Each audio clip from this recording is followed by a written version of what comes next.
and he offered me to sleep in here for the night. Open up. Mafia. Serbia, Mafia. Alles gut.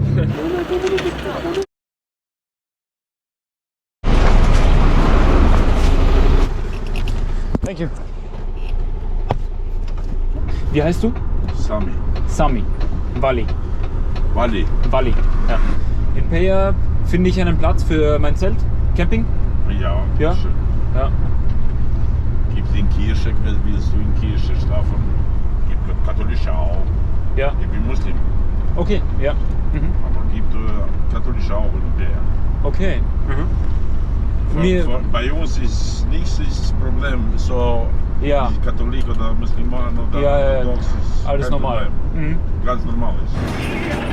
He has some money to pay for the police in case they stop him. Vom NATO ist Kosovo. Ja, ja. In Peja. Viele gibt es. Ja. In Peja gibt es von Albanien, Ja. von Slowenien, Ja. Österreich, Ja. in Rošovac, Felisaj, Ja. Amerikaner. Und Prizren Deutsch, Britannien in Pristina. Die Straße ist ganz kaputt. Ja. Jetzt repariert. So. Ja. Nur wegen Geld in Kosovo kann nicht reparieren. Okay. Bei uns ist besser Ja, ja, ja. Straße. Ja. Aber bei uns gibt es viele Radare. So. And he has in his truck toilet paper. 5 Tonnen, 600 Kilogramm. And he offered me to sleep in here for the night. Open up.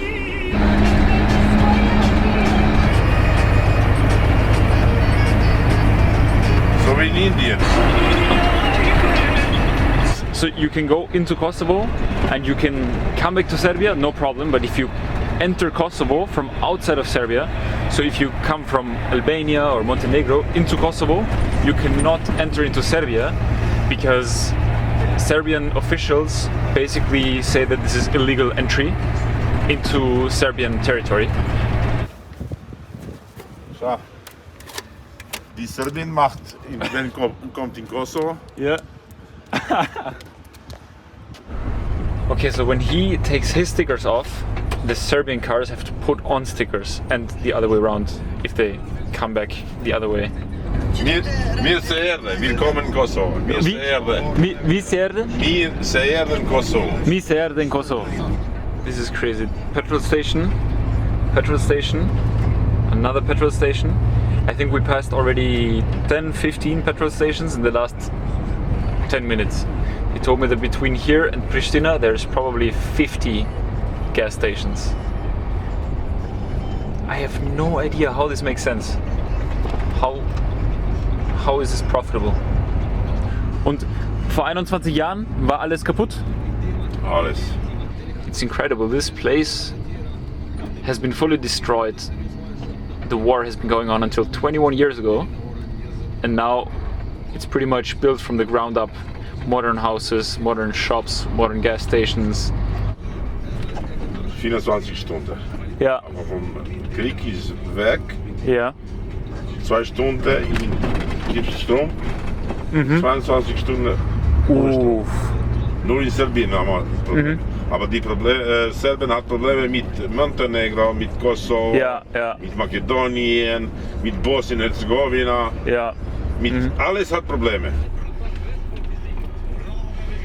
4 Karten ich habe. 4 Karten. Für? Eine vom Kosovo, Ja. eine von Albanien, eine von Serbien, eine von Makedonien.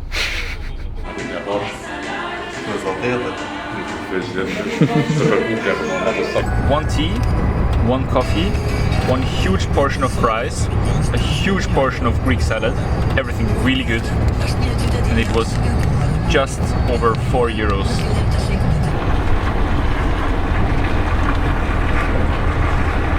Welcome to my home for the night. And Sami said I could either wait here until 9 or so in the morning when he comes back, or I can just lock the car, leave with all my stuff and leave the key somewhere outside. Thank you so much, Sami. This is nice. You can do so much right from the pillow, from the bed. You can turn on the heating. You can change the ventilation. You can turn on the radio. Good night. See you in the morning.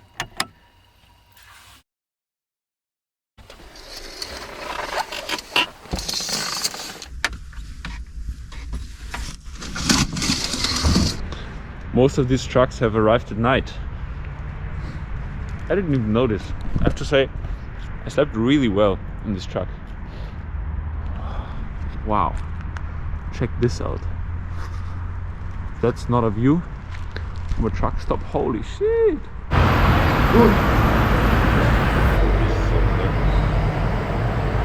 Schau dir die Stadt an, vielleicht. Wenn hast Zeit und Lust, dann trink mal noch ein Kaffee hier und dann fahren wir in das Stadtzentrum, wie du willst. Oder willst du gleich ins Zentrum? Unser Projekt ist Solarprojekt, 150 Megawatt in Kosovo. Dieser Bahnhof ist gebaut in Austro-Ungarn-Zeit. Oh, krass. Wahnsinn. Komplett von Naturstein. Ja, kannst du mir noch einmal sagen, was Serbien denkt zu Kosovo? Es gehört in Vergangenheit und Schluss aus.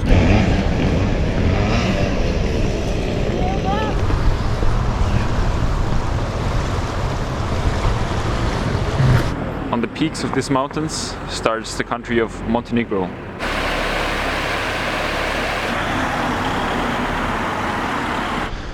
This morning I thought I would just hide the key and walk to the center, but my driver Sami actually came back earlier so we could still share a coffee, and we sat down at the coffee place. People started joining. Everyone just seemed to immediately be friends with me, and someone offered to give me a ride to the center, and during that ride we stopped at another coffee place where he knew more people, and during meeting those people I think I also learned quite a bit about this place. And yeah, while it seems to be still of course struggling with a lot of poverty and rebuilding since the Kosovo War, which is just over 20 years ago, it seems there is a lot of positivity around, a lot of bright thinking about the future. A lot of young people are in Kosovo. He told me that the average age of people living in Kosovo is 25, which I find hard to believe, but I do believe that it's quite low. Meaning that young people also really like to, invest into this place, into the economy, building new places, building new streets, bringing in money from abroad as well. And from what I understand, they even declined foreign help to rebuild the country and really used their own resources, went abroad to earn money, also just started businesses here, really pushing the economy forward in those last 20 years. Yeah, it's just amazing to see this place that I really haven't heard much about other than bad news. It's such a striving and positive place, and people are really friendly. And if I show some people talking about their opinion on this ongoing conflict and the independence of Kosovo, keep in mind that I'm totally not an expert, and please take everything with a grain of salt, because these are very singular and anecdotal stories of single small communities that of course all have their own opinions. So many people greet me here. Almost every single car, just even though they don't take me, they just greet me. Hey, I tried to go to Gjakova, but man. Follow me there. Okay.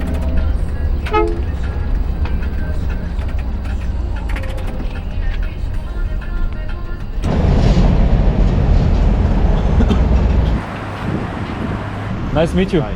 Thank you. Ciao. Ciao.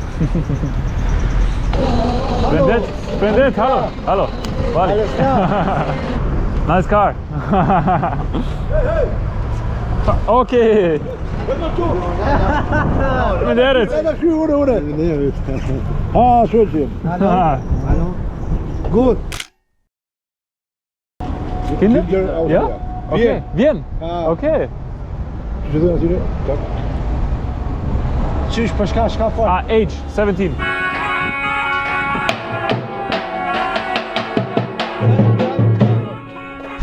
Meine neuen Freunde. Serbia, not good. Ja. No. Because Thuj ka zëjtë servise nuk je sigur. Thuj. Ja, in Serbien ist nicht sicher. Ja. Große Städte. Deswegen. Mafia. Mhm. Serbia, mafia. Splendid. Hello. Gut. Nochmal? Deutsch, ja, Österreich. Vienna. Wo kommst du? Wien, Österreich. Austria. Wow. Oh my God. What is going on here? Splendid.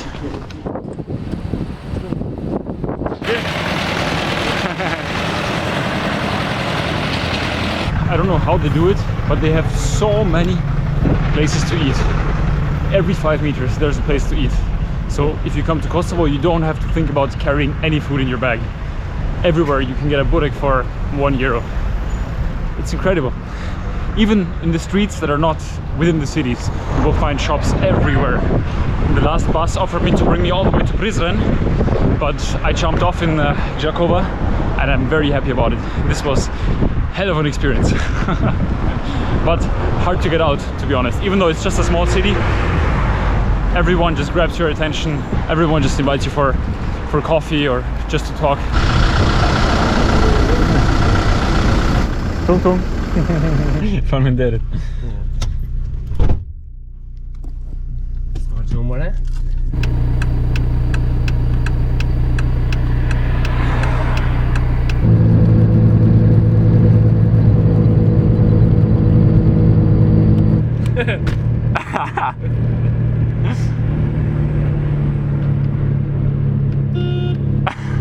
This is good. More chips, more wafers. The food just keeps growing on me in my backpack, and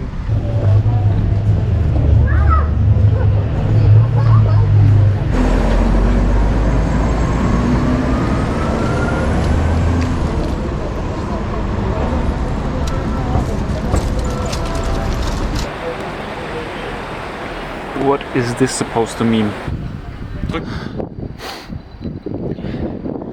Wow, I just decided to walk up to this castle and see Prizren from above.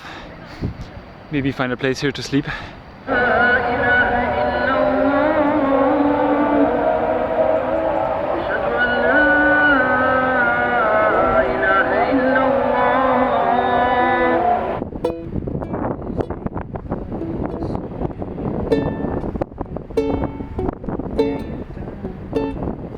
Okay, I'm now on top of a hill at a fortress, basically, in Prizren. I think I would like to recap a little bit the happenings of today. I also kind of stopped documenting around midday, just because my energy was starting to drain a bit, and I also felt that having a camera in my hands or here on my chest was starting to affect the people around me and how they look at me. And yeah, I just wanted to have some pure interactions. In Peja, when I was hitchhiking, after a couple of minutes a bus stopped for me that was going to Prizren and stopping in Gjakova. I tried to explain to him I'm hitchhiking. I don't need to take the bus, I don't need to take public transport. And I think he understood that, I don't have the money for it, and was just like, come in. And basically took my backpack, threw it in, and yeah, I just got into the bus. And then he went through every single person and had them pay, but he didn't let me pay. And I got out of Gjakova. I just also didn't want to take the full ride to Prizren with the bus. And yeah, started walking around the streets, which was absolutely amazing to see and meet all those people, because I think the city doesn't get much tourism, maybe, but for them I was someone with a backpack that really doesn't look like he's from here. People just started greeting me everywhere and invited me for coffees, invited me for burek, and yeah, got into quite a few conversations as well, about what I'm doing and why I'm doing this, and also about life in Vienna, because many people here actually have a connection to Vienna or to Austria, because many people here especially young people, go to Germany, to Austria, to Switzerland to earn money, and then also bring it back here, send it to their families, or start businesses, start places, start a life here. And yeah, then I continued hitchhiking to Prizren, and someone took me who, with a very broken down car and obviously not a very high standard of living, and he just kept giving me things. He kept giving me chips and some other sweets and Coca-Cola, and I tried to refuse most of it. He even tried to give me money, and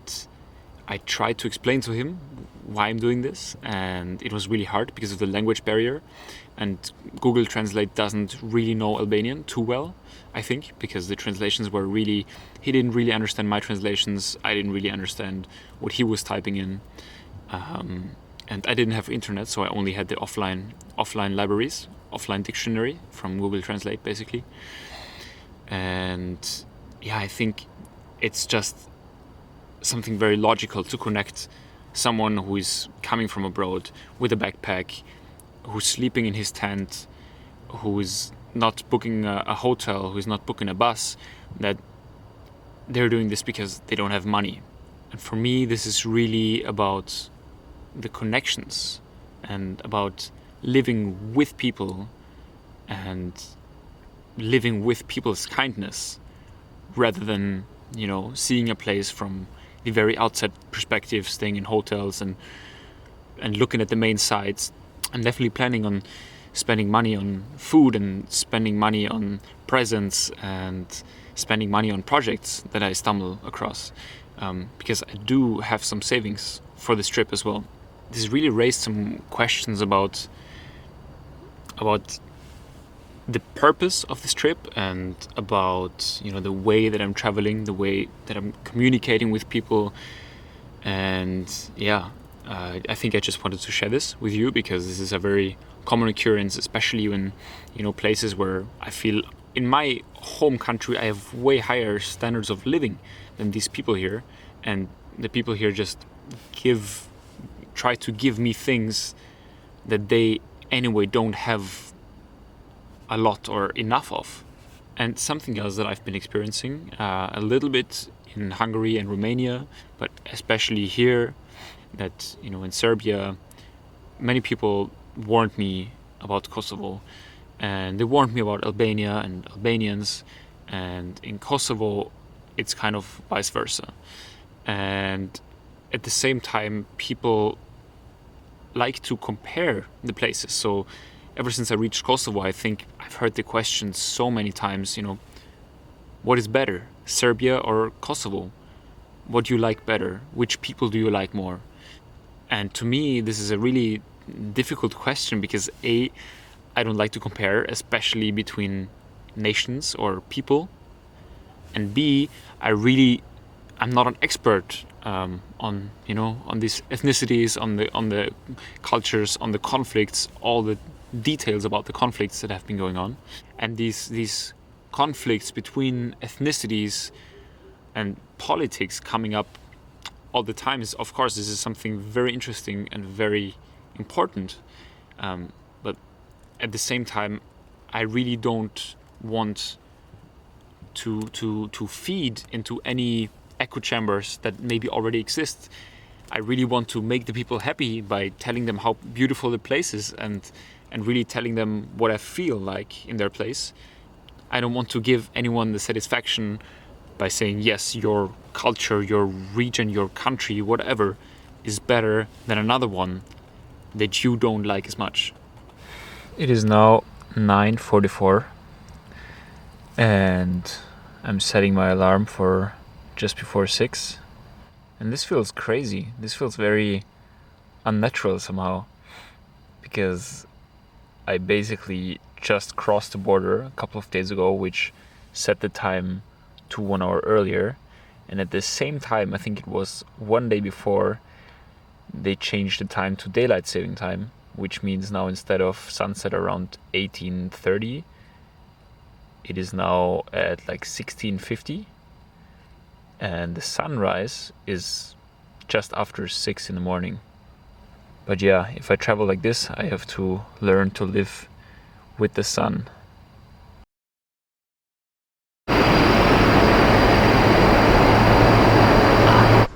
Albania is not so far from here. Generally, Kosovo is not that big. I think the border is just 30 kilometers or so away. So I think I should make it to Albania today.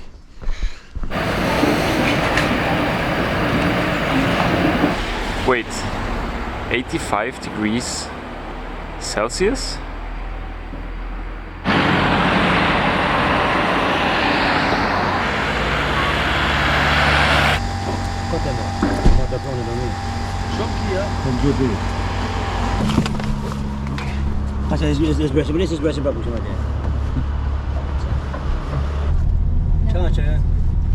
There are already 6 people in a 5-seater, but they decided to take me anyway.